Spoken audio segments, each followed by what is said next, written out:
आके मुलाकात करेंगे। बाप रे बाप।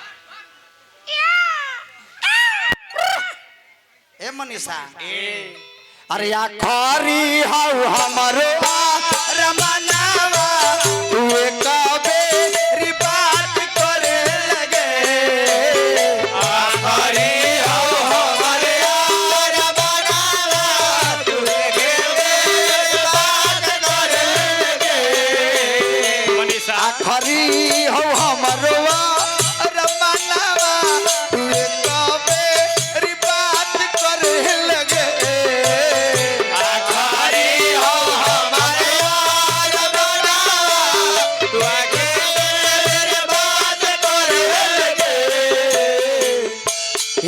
सोना यारा भरती पाटना में आके मुलाकात करे लगे।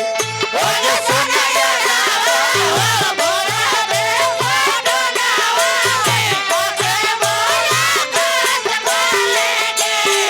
सोना यारा भरती पाटना में आके मुलाकात करे लगे।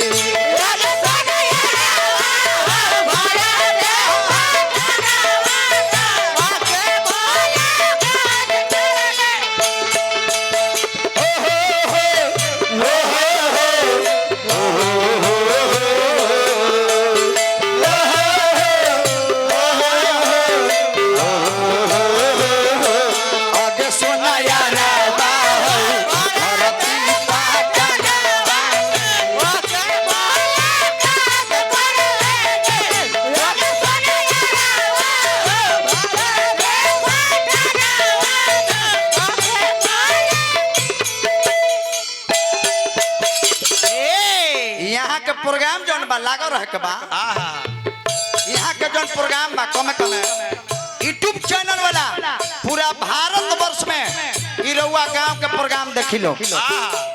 इस चैनल लोग करे सब साधारण मत बुझी ना जी।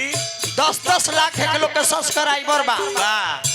हमारा रंजन रिस्की जी KR पंकज गौरव मूवी दुगोला एक्सप्रेस चाहे जितना भी तमाम हमारे यूट्यूबर चैनल भाई बा सबका के हार्दिक अभिनंदन बा।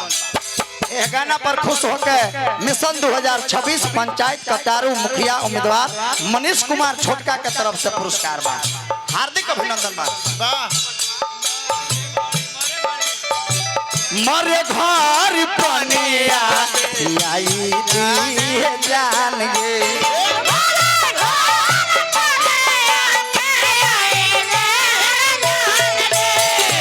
मरे घर पनिया आई दी जान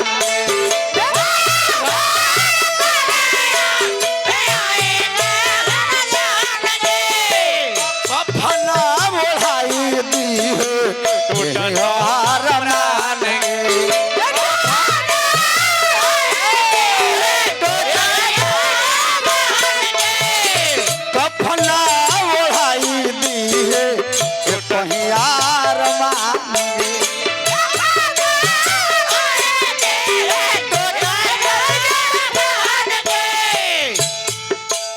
सोना जदि हमारा से तू न बात करबी बड़ी विश्वघात कोई नहीं गे।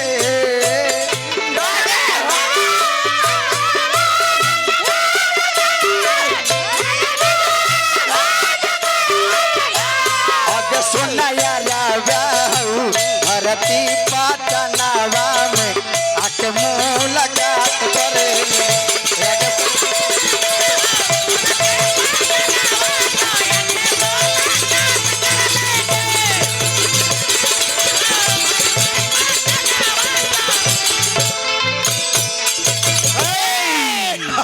पैसा ले लो, अब पैसा ले लो। कौन बा क्या रे? अगले पैसा दो नहीं तो परियारी छीन लूंगा। गुड्डू हो चल हो गया पागल। चली अब हमने का समय समाप्त हो। कौन बोल रहा है?